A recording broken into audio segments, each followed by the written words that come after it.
us. We want you to keep making phone calls, coming in and checking on us, making sure you're taking people to the polls. On Thursday, I had the opportunity to pick up a gentleman, 74 years old. This was his first time ever voting in life.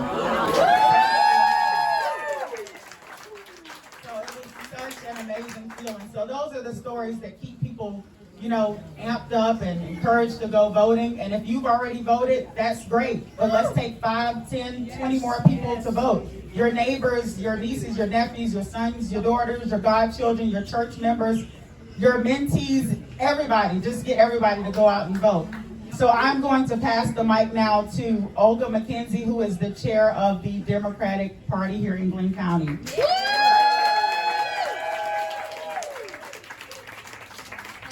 everybody. Glynn County, you are doing the thing. The percentage of voting is higher than it's ever been. It's like 41%. Y'all are doing it. We have had Republicans come in here and tell us they're voting for Harris. We had them phone banking. They've been in here. Anyway, we are here. We're so glad you're here. We're so glad that you are turning out and just pushing forward.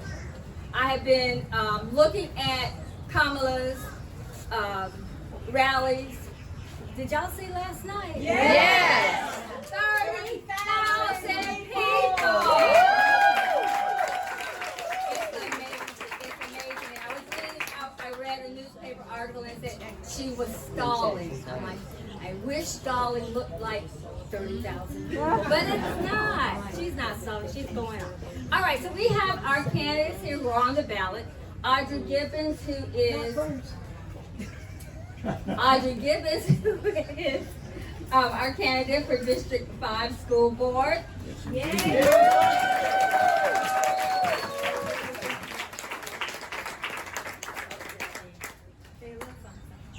It's a good day in Glynn County. We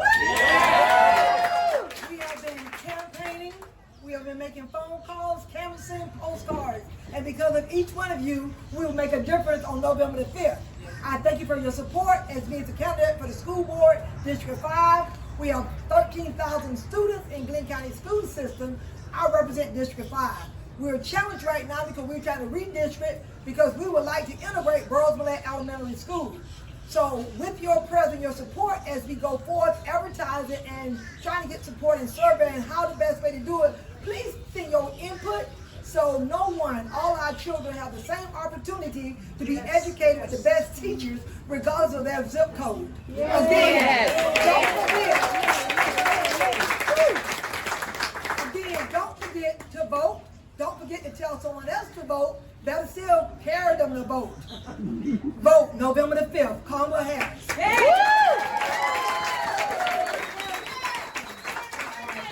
Other people that are on the ballot, Bob McKenzie is running for School Board District 3. Keith Holsworth is running as the Satilla River Soul. Is he it? Yeah. Okay. Oh, gosh, speak up. Okay. All right.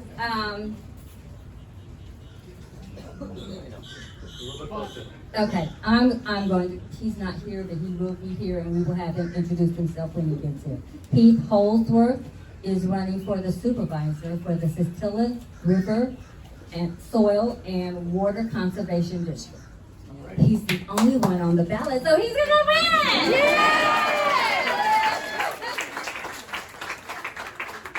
Okay, and we also have DeFoncio Daniels. He's running for House District 180. DeFoncio, say something to the crowd. Hoorah!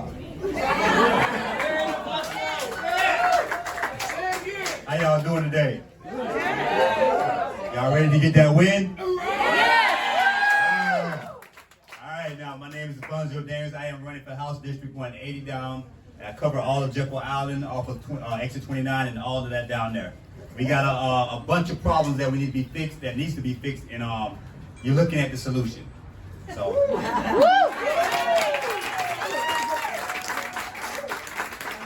I'm gonna do my best to bring representation to the people that have gone so long without having a representative that reflects this environment.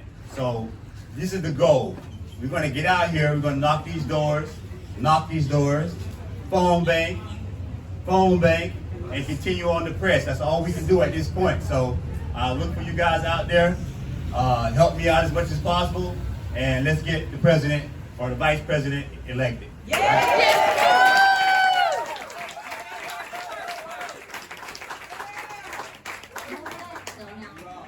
last but not least, I'm going to introduce to you Patty Hewitt, who is running.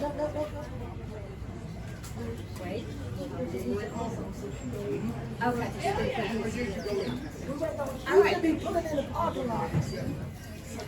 Then, I know, let's get this. We're waiting for the senator. I'm going to hand this back off.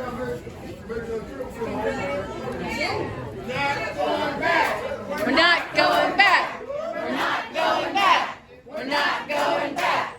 We're not going back. We're not going back. We're not going back. We're not going back. We're not going back. We're not going back. We're not going back. We're not going back. We're not going back.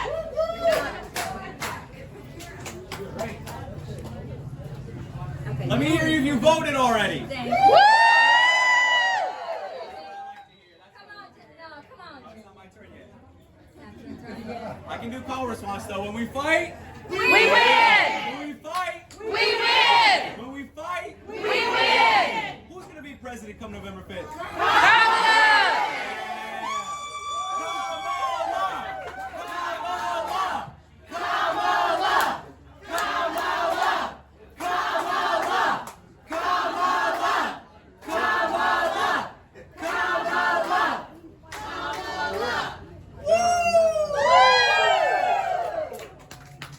All right, now let's do a wave. Everyone ready? Okay. All right. If you're at the front. Ladies and gentlemen.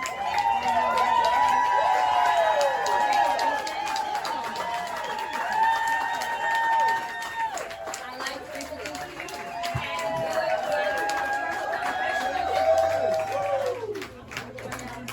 Well, we have a special guest here today.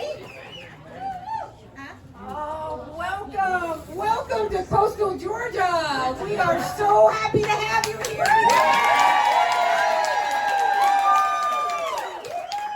My friends, because you understand the mission. And what is the mission? I need you to go look under every single sofa. Look in your kid's toolbox. Go in your garage. Lift up your rug. Find those voters and get them to the polls.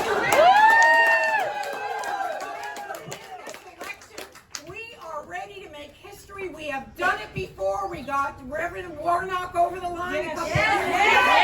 We are going to do it again.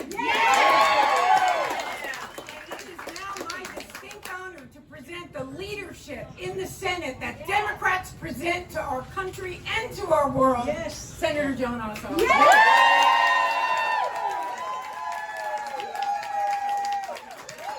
Hello, Brunswick. Hello, Glynn County. Hello, coastal Georgia. It's great to be here. I am so grateful to Olga. I am grateful to the whole leadership of the County Democratic Party here and every county party represented at this event. It is an honor to be with you. I'm grateful for the work you're doing, not just right now, but the work you've done over the last decade to help move Georgia forward and to help move America forward. Those of you who are assembled here, all of us as a team, we've made a profound difference for our state, for our nation, and for the world in the last few years. And right now, we're called upon to do the same again. I want to recognize Patty Hewitt. I didn't see Patty on the way in. Where's Patty? Oh, I'm sorry, Patty. I'm sorry, Patty. Patty, come here. Join me in giving it up for your candidate for Georgia's 1st Congressional District, Patty Hewitt. You know, Patty, when I saw her about 6 months ago, it was at an event in Savannah. Yes. And we were talking about what it's going to take to unseat Congressman Carter. And I want you to know that there are candidates running for U.S. House districts across the state of Georgia. There are candidates running for state legislative districts across the state of Georgia. And not all of them have put together the kind of campaign with the kind of credibility and resources and dedication and sophistication that you have. And I believe in you, and that's why I've been behind you and I stay behind you.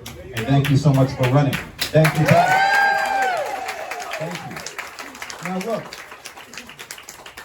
we all know what it feels like to be the center of the political universe in Georgia. We've been there nonstop for the last 5 years. Yeah. And so let me begin by thanking all of you for everything that you did 4 years ago to send me and Raphael to the United States Senate. Because we could not have done it without Glynn County, and we couldn't have done it without coastal Georgia. And we know that. And I thank you not because of what it meant for me or my career, but because of what it meant for the country. And remember that they told us, Patty, at the time that there was no way. That's right. Can't be done. The whole year, 2020, we told them that Joe Biden could win the state. We told them that we could win 2 Senate seats in the state. And nobody who makes their money polling and on punditry and prediction believed it. But you all believed it. You all believed it. And we won not just because of hope. We won through hard work. We won through dedication. We won by knocking on doors and making phone calls and writing postcards and organizing every generation. We won by building a coalition that stretched across party lines. We won by building a coalition that stretched across racial lines. We won by building a coalition that raised up voices that had not been heard for a generation in every region of Georgia: rural Georgia, suburban Georgia, urban Georgia, the interior of the state, the coast, the agricultural heartland. We did something extraordinary together. And right now, just as the eyes of the nation were on Georgia then, the eyes of the nation are on us right now. Right now. And it's easy when we're so head down in our screens and filled with apprehension about what might come in the next 10 days to lose sight of the fact that we gathered here right now focused on what we're focused on. We are living in and part of history at this very moment. This is a pivotal moment for our republic. This is a moment that will have a decisive impact on which direction this country moves. Not just next year, but for decades to come. We right now are living history, and the beautiful thing, the empowering thing, is that we have the power to shape history. We have the power to make history right now. Right now. Yes. Brunswick, are you ready to make history? Yes. Because we've done it before, we know how it feels to make history. We know how it feels to shatter expectations. When no one across the country believed we could win, you picked me up and you picked Raphael up and you carried us on your shoulders. You did that. Yes, we did. And right now, the choice the country faces, it is deeper than Democrats versus Republicans. It's more profound than Democrats versus Republicans. It's deeper even than the crucial policy debates that we wage in this country. This is a question about the character of our nation. Yes. Amen. Donald Trump is fundamentally unfit for the presidency. He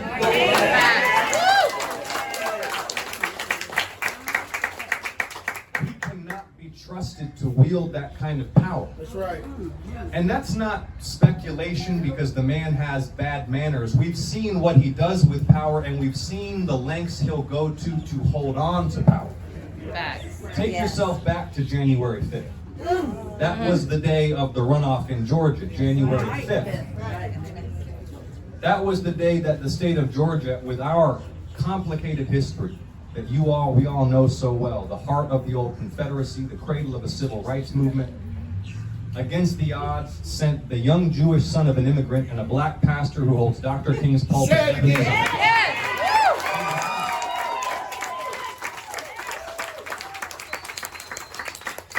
Extraordinary history making. A statement about how the South has progressed over decades. But it was 18 hours later. In fact, let me tell you about the next morning, the morning of January 6th. I woke up a little tired. It had been a long couple of years. We'd all been working hard together. My wife got home from work. She had worked an overnight shift that night at the hospital. She's an OBGYN up in Atlanta.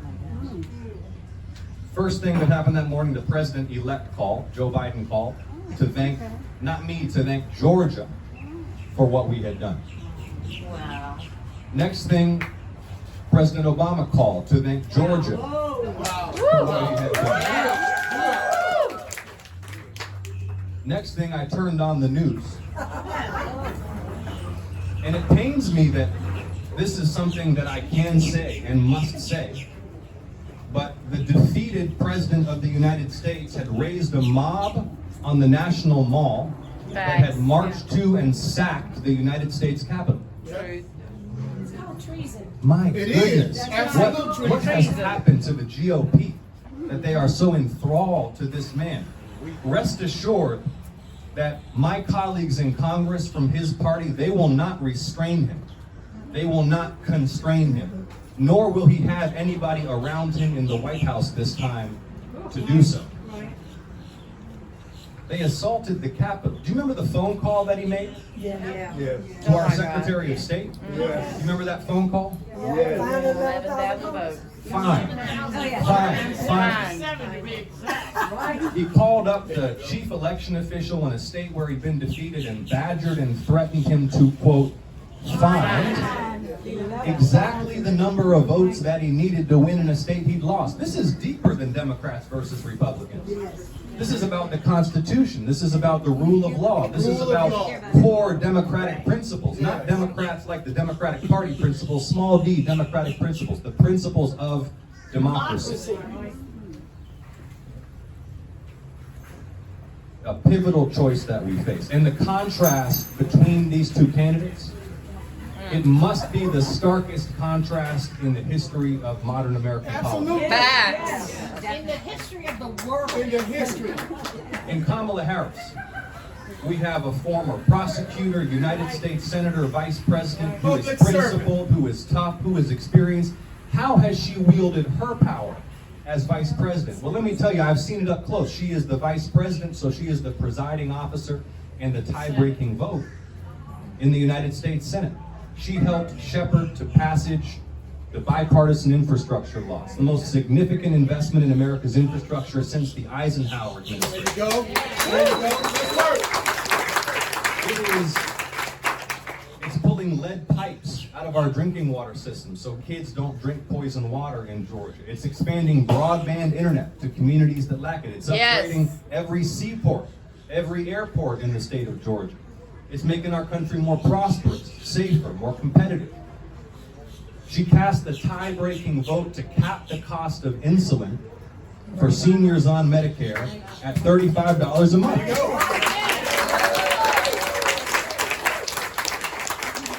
In a state, and Patty, you know this, where in the heat of summer, seniors are deciding whether to cut their pills in half or cut the AC off.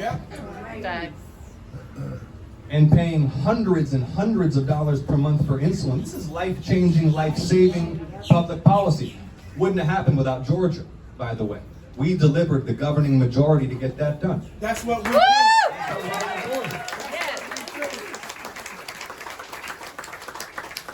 She cast a tie-breaking vote, and by the way, I was just in Valdosta this morning. They got hammered by Helene. Hammered. I don't think there's a time in the history of Lowndes County, Georgia, where 3 times in 18 months they've had hurricane-force straight-line winds. These tropical storms are becoming more and more severe, more and more frequent, and this area is at severe risk of flooding and storm surge and wind damage and power outage, life-threatening danger. Kamala Harris cast the tie-breaking vote to pass the most significant effort to fight climate change in human history.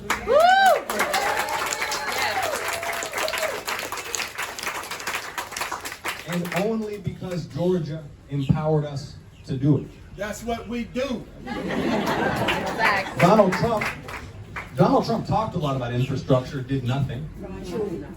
Donald Trump overturned Roe v. Wade so that now women in Georgia are being forced.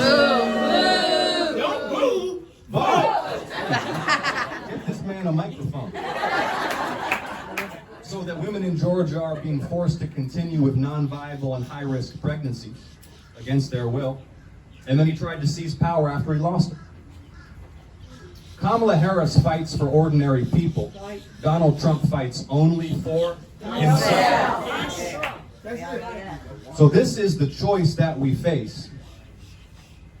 And I'm here to thank you for all the work you've done and to urge you forward to do everything that we can for the next 10 days. Here's how election night is going to go. Can you guys hear me all the way in the back, by the way? Good. Here's how election night's going to go. You're going to be sitting on the couch. You're going to be, well, Patty's not. You're going to be flipping through the channels, apprehensive. And you're going to see talking heads on television. And behind them is going to be a big map of Georgia.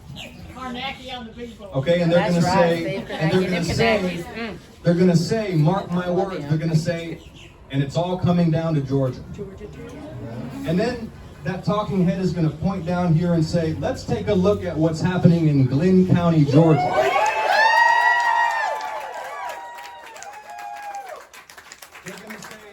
They're going to say, this is a bellwether county to see how the vice president is performing her. What are the latest numbers? It's not just going to come down to Georgia. It's going to come down to this part of Georgia. And again, there's still time on the clock in this game. You still have the power. We still have the power to get out the vote. But the clock is ticking. Oh, yes, it is. So that's election night. Now let's talk about the next morning. Well, you've already lived through it once. Exactly. We don't have to imagine how it feels to wake up with Donald Trump as the president-elect of the United States and to ask ourselves, oh, what didn't I do that I could have done? Let's not ask ourselves that question. Let's do everything in our power to win. Brunswick, are you ready to work? Yes! Brunswick, are you ready to win? Yes! Let's get out there and do it. Thank you so much for having me.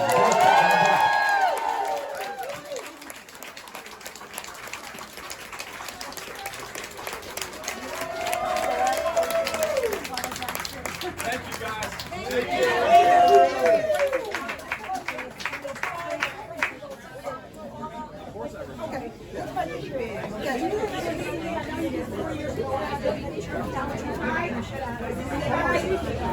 Hey everybody, listen up.